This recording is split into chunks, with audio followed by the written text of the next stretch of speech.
Just to be clear, I showed off Peach's Castle and some of the prologue in my last video. Also, Toad Town tunnels aren't technically done yet because some of the sprites are missing, but I will say it does look great in comparison to the original.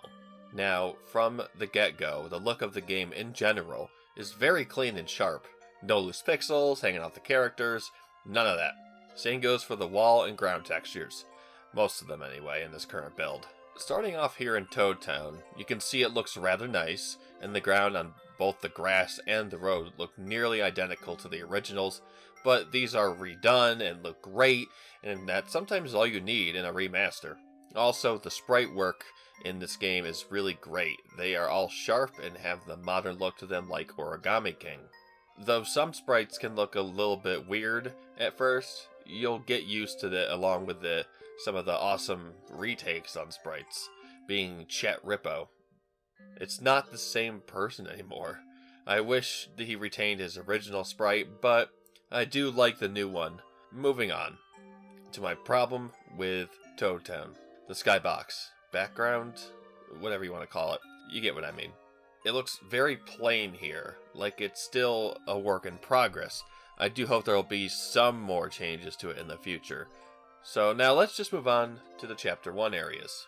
Right as you enter, you can already see it looks nicer than the original by a lot. The brick road is more pronounced and the backgrounds look great as well. Pretty similar to the originals, which is a nice thing, depending how you look at it. I'd like to mention the water too. Each chapter's water looks different, but this one is pretty good. Not much I can think of that should change, but on to Koopa Village. Koopa Village uses the same aesthetics as the previous area, so there's not much to discuss here in terms of any major changes. So then there's the Koopa Bros Fortress. That one looks really cool. The water effects outside of the castle look really cool. Well, it's more so a fortress. Look really great. And the textures for the ground and the walls on the inside and outside look fantastic. And it just looks, and it looks just so much better than the original because it felt a bit bland in the OG, which I understand due to its design and limitations, but this just gives it a better artistic feel of being a semi-abandoned, yet still brick fortress at the end of the day.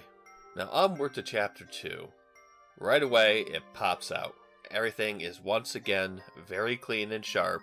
The colors here are also very vibrant and detailed as compared to the original, where it's pretty plain, but that was a hardware limitation, so I cannot blame them whatsoever. Once again, the only issue I have is the sky. It is very bland. That actually applies to a few of these areas, but one that really needs improvements for the sky is Dry Desert. It's way too dark compared to the original. Now, Dry Outpost looks great. The sprites look great too. Though, in here, there's Merlee, I believe her name is, who can give you the bonuses in battles. She has a new sprite, but in battle, it's the original. It's weird, but this is a work in progress, so I don't have a problem with it. On to the last area of Chapter 2, which is Dry Ruins. I really do like the changes done to everything in here. The type of art style this uses really shines from the lighter areas of the dungeon to the dark parts down below, where the lighting is also great. Honestly, this is the best looking place in Chapter 2, though there's more to come. Let's move on to Chapter 3, my favorite chapter. So entering into the forest, it looks good as well. The darkness feeling is still there, which is great as you make it deeper. You have the Boom Mansion, which in my opinion looks weird on the first floor as you're seeing here. It's not quite done on the walls, at least it doesn't look that way. But everything else looks great. I mean, it's, again, just a nice looking Boo House in terms of a 4K upres. And I honestly like it quite a lot. Going east to Gusty Gulch, and I love the look of this.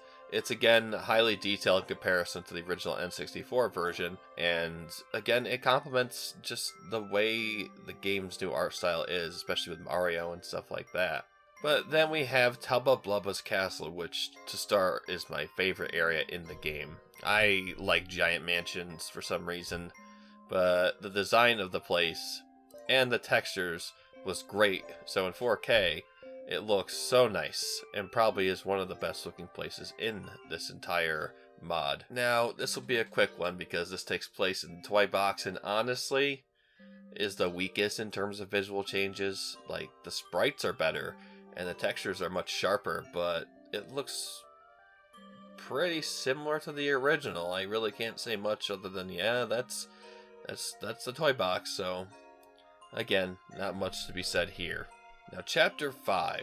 Lava Lava Island is by far the coolest looking place. The sky looks great in open areas, and then the town looks pretty nice too, and the coolest jungle changes minus one thing are the deep areas of the jungle. The textures and whatnot look great, just vines and jungle backgrounds. Perhaps a change in the future?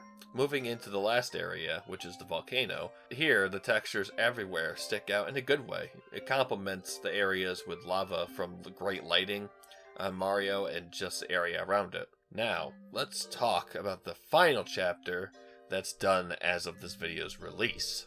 Flower Fields. An okay chapter with really nice environments. How did it hold up in the changes? It turned out great. The ground areas look very colorful, even when the sky is all gray before you destroyed the Huff and Puff machine. With a clear sky, the sky looks really good here. I'd like to see some more of this in terms of changes to certain other areas with skyboxes. The one major flaw with this chapter, and it's the sky going up into the clouds. There used to be shapes of food and other shapes of just random things with a golden hue, but in this it's just plain clouds with no pattern at all. So I really hope this gets an update because it bugged the heck out of me while I was playing it. So to wrap up, sure, this was probably a really short video in terms of just trying to show off each area, but anyway, the changes in this game are great so far. Some things need to be fixed though. I'm not going to say add this or that because I know it's still a work in progress, so I'm sure he knows what needs to be done. Let me know what you think in the comments below, and I will see you next time. Farewell.